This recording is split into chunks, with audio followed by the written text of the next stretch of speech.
Hello and welcome to this week's hashtag Toe to Toe. I'm Andy Scott and I'm joined by Spencer Fearon and the editor of Boxing News, Matt Christie. Matt, thank you very much for joining us. We've had plenty of tweets in this week, but before we get to that, I'd like to get both of your opinions on the weekend's events. And there is only one place to start, and that is in Las Vegas with the result of Triple G against Canelo Alvarez, the draw. Discuss. Well, do you know, on the surface, if it had just come back and it was a draw, we didn't get to see the judges' scorecards. You could look at it and you could go, OK, a few close rounds there. Bottom line, though, bottom line, and it has to be the bottom line, there was an absolutely appalling sore thumb of a scorecard there. 118, 110, only Golovkin 2 rounds. I'm sorry, that's nonsense. It was actually, I mean, what was your reaction at the time when you heard that scorecard read out, Spencer? Last time we heard 180 and 110, we have to go back to 1987, Sugar Ray Leonard versus Marvin Hagler, where one judge saw it the same thing, that Guerrero, Juan Guerrero. So it's not like these things don't happen, but in a fight that was still close, don't get twisted and say the fight wasn't close. It was close because of the way how Canelo fought. But seriously, Golovkin did win the fight. Close enough, but it wasn't one of those ones where people are going to have scream-ups about it. Is it fair to say it wasn't a particularly hard fight to score? Is that fair enough? That the rounds that were clear, and actually, if you were following the fight on social networking, everybody agreed with each other that Golovkin was going to win the fight by 2 or 3 rounds. Fair enough? Okay, but I'm saying this: who threw the more eye-catching punches in the fight? You would say Canelo. Right, you would say Canelo threw the more eye-catching punches. Okay, and if we look at Canelo's... But he didn't throw as many. Yeah, I know. But if we look at Canelo's resume, Canelo has this way of just doing enough to steal rounds. We saw this in the Lara fight. We saw this in the Austin Trout fight. There was no big scream-ups over it, right? So there's a big scream-up now. There wasn't a big scream-up. So now we're seeing the same. We're seeing a big scream-up now because he's fighting Golovkin, who we're looking at this new Saviour's boxing. Seriously, Golovkin, it was handled wrongly. But if I looked at the scoring in itself, so if you gave the first 3 rounds to Canelo, which a lot of people I spoke to online did, and if you gave the last 3 to Canelo, then that means that fight's a draw. Yeah, well, look, so we'll come back to this in the full podcast, but I'm not sure that I agree with you necessarily. But let's hear from some of the public out there. Super Frankie Lampard, thanks for tweeting in. What will the outcome of GGG Canelo rematch be? I see Triple G will win it with ease now that Canelo knows he can't hurt him. What do you think to that? I wouldn't agree with that, to be honest. Even before the scorecards were read out, the way that Canelo came back into the fight over the last 3 rounds, I thought was exceptionally impressive. He was almost beating beating Golovkin at his own game. So at the end of it, I thought, OK, Golovkin's got this one, and I thought fairly closely, but I would have been fascinated to see. Without the controversy, the rematch. But I already wanted to see a rematch, because if Canelo had started doing that round 6-7, then we could have had a different fight. We'd be having a different discussion now. OK, well, you're going to have more of a say in the podcast. I actually can't wait for that, so make sure you catch the full podcast later. Let's get on to some of the other things that happened at the weekend. Callum Smith, Jez Bachelor, I think that's right, Gez or Jez. After Callum Smith got caught so often with Scoglan's jab on Saturday, do you favour Groves to win if they should meet in the final? That's a great question, because a lot of people say that George Groves' best weapon is his jab. George Groves has an excellent jab. It's a very, very well-timed jab. Like, sometimes he can throw it from up here, from a tall guard, or he can throw it down low where you can't see it. If you're going to attack, it will trigger his jab from there. You can't see the jab. I would say on the performance that Callum Smith gave on the weekend, he'd have to come better than that to be against George Groves. But Scoglan, what a tough campaigner. He surprised me.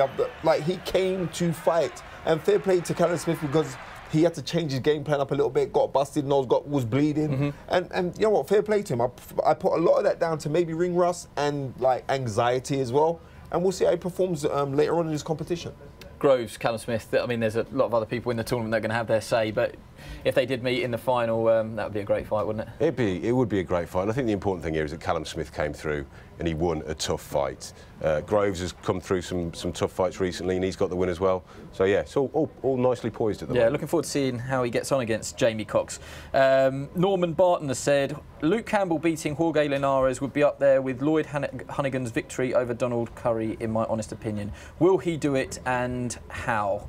That's to both of you. Okay, can we just address this Donald Curry Lloyd Honeyghan comparison? This wouldn't be a Donald Curry Lloyd Honeyghan. You don't think it would be as good as Donald Curry was ranked pound for pound #1 fighter in the world at a time when you had Marvin Hagler and Tommy Hearns around. And right, so no, that doesn't compare.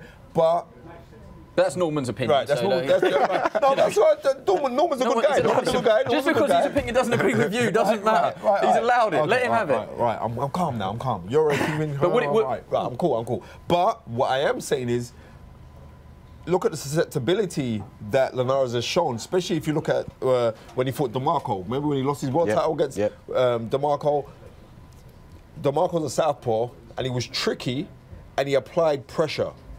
Here you have a tall, gangly southpaw who throws a lot of punches, who's got quick hands, so he'd have to use the advantages that he's got, that he's a southpaw and he's quick. He's quicker than Linares, but he's got to be quick with the thinking as well, because Linares is a class act. How do you see that one going at the weekend? It's a difficult one. I think on paper you favour Linares, and it's not at mismatch levels, but you've got to say Linares wins this one fairly easily. But if you look a little bit deeper... Is that your prediction? No, that's not my prediction. That's not my prediction. But you would go a little bit deeper and look at what Campbell can bring to the table.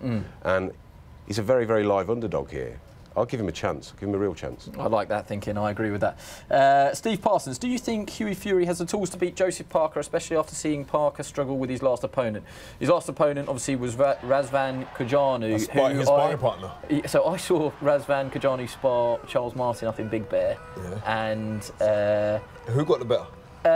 Kajanu. But I did think at the time, when that fight was made, Parker will make easy pickings of this, and he didn't. He had a fairly flat night, Joseph Parker.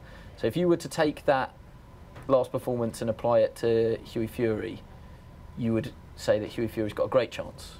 Okay, I'm saying. But one bad performance doesn't. Yeah. Are you saying it's a bad performance?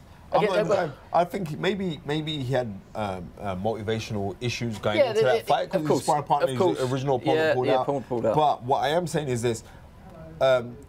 On that performance, I would think that hands down that Fury has a chance of winning this fight on the weekend. This is a very competitive heavyweight title fight. We have to be realistic because the two guys actually do complement each other in what they do. They're both big men, but they both throw punches in spurts. And I think like the classier combinations, which are the faster and the quicker ones, come from Joseph Parker, but the educated stuff, I would say actually come from Fury. I think Fury throws educated punches, and if he can stick to a game plan, he can cause an upset. Well, it wouldn't be that much of a big upset, but he can cause an upset. And you know what? I really like the Furies. I think they're good people. Okay, this is a good one for you, Matt. How excited are you about the announcement of Rigondeaux versus Lomachenko, and who do you think will win? From Gez Bachelor again. That's 2 from Gez. Do you know what? It's a wonderful matchup. I think boxing purists, boxing fans should get on this. This is so good. This is fantastic. It really is. 2 absolutely elite technicians. Who's going to win? I don't know. I mean, you'd favour Rigondeaux. He's the bigger man, but Lomachenko. You'd favour Lomachenko because he's the bigger man. His skills are exquisite. However, Rigondeaux has just got that ability just to neutralise anything.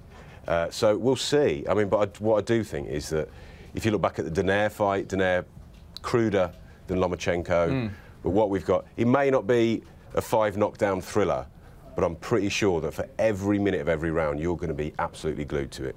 Do you think the public will get behind this one? The reason I say that, you know why I'm saying that, don't you? Yeah. Because at times they can both be labelled as purists. I know Lomachenko recently has been very, very good to watch, very entertaining. Rigondeaux perhaps has that label of not always being good to watch, which is unfair. Or too good for his own good. Too good for his own good.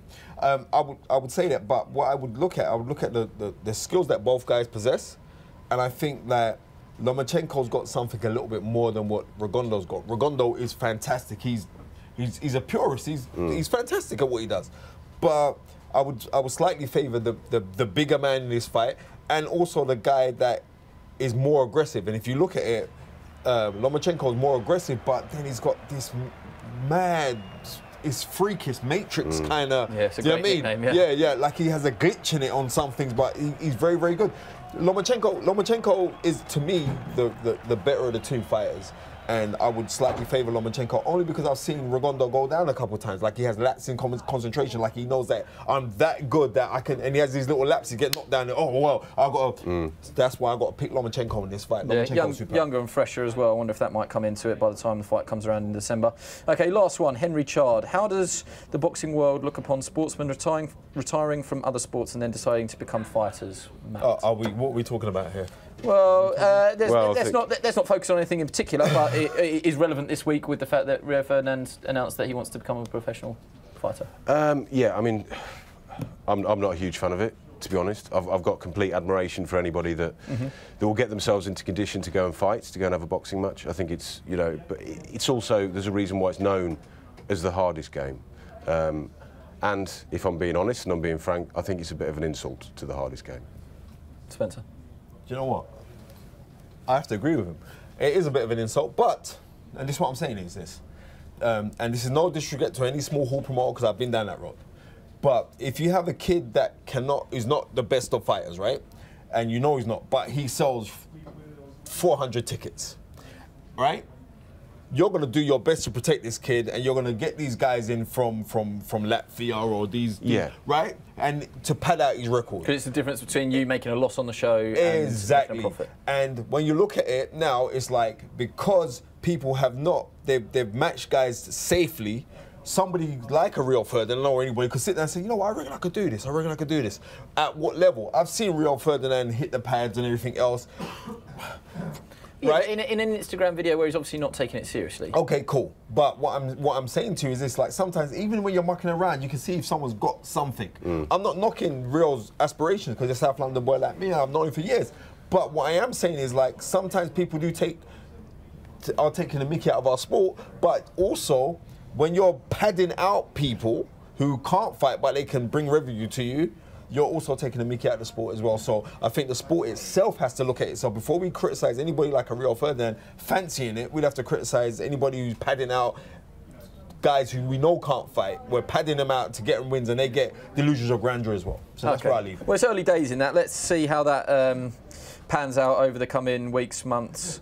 And see where it ends up. I'm sure we're going to touch on this later in the podcast, so make sure you join us. Thank you for sending all your tweets in, and make sure you catch the full podcast later on today. Thanks for joining us.